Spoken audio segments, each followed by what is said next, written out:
Okay, so have you ever seen one of those headlines, the ones that kind of make you do a double take? Oh, yeah, definitely. Like the ones that seem totally normal at first, and then bam, curveball, right? Exactly. And that's exactly what we're diving into today. Sounds intriguing. What's the story? Well, it all starts with the murder of Brian Thompson. Thompson, the CEO of UnitedHealthcare. That's the one. It was back on December 4th. Initially, it seemed like, an awful tragedy, but pretty straightforward, open and shut case. Yeah, I remember hearing about it. Seemed like just another sad case of corporate rivalry or something. But then things got a little more complicated. Oh, how so? Well, the suspect, Luigi Mangione, he's now facing terrorism charges. Terrorism. Wait, hold on. Terrorism. Yeah, terrorism, on top of the murder charges. Wow. Okay, that's a big jump. I mean, what makes this a terrorism case? That's the million-dollar question, isn't it? And to really understand it, we need to kind of dive into the legal weeds a bit. Luckily, that's kind of what we do here. Exactly. So, legally speaking, how does a murder become terrorism? Well, it all comes down to motive. It's not enough to just show that, that Mangini killed Thompson. The Yeah. prosecution has to prove that his actions were meant to do something bigger, something scarier. Like, what?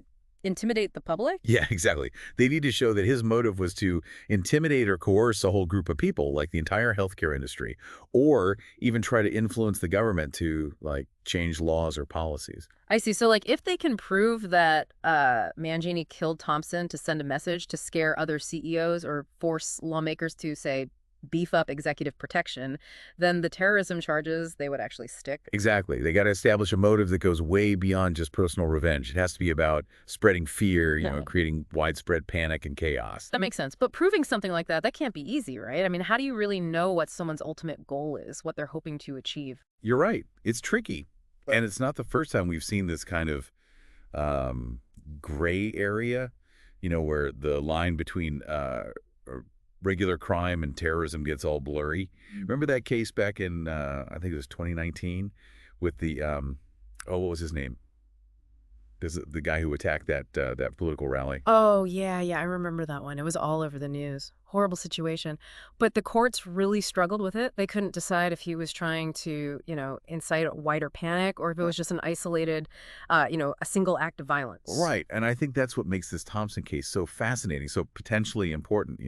If they manage to convict Mangione on terrorism charges, it could totally change the landscape. Yeah, it sets a precedent. Suddenly you could see a lot more acts of violence, maybe even things that we'd normally consider, isolated incidents being labeled as terrorism. And that's not just some abstract legal debate either.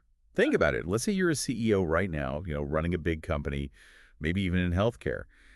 This case has got to be sending chills down your spine, right? I mean, yeah, absolutely. You'd be looking over your shoulder, wondering who might be out there holding a grudge and whether any random dispute could escalate into, something unthinkable. And it makes you wonder, where do we draw the line? What truly constitutes terrorism? And are we starting to stretch that definition too far? These are really tough questions, and the answer is, well, they could have a huge impact, not just on our legal system, but on, I don't know, and how we view threats, how we think about safety and security in our everyday lives. It really makes you think, doesn't it? Like, Mm. what if pause? What if that angry customer you dealt with last week, what if they snap and suddenly it's not just a customer service issue anymore, it's a potential act of terror? It's a chilling thought, and it's definitely something we all need to think about. Because this case, it's not just about Brian Thompson and Luigi Mangione anymore. It's about all of us and how we define and confront the threats in our world.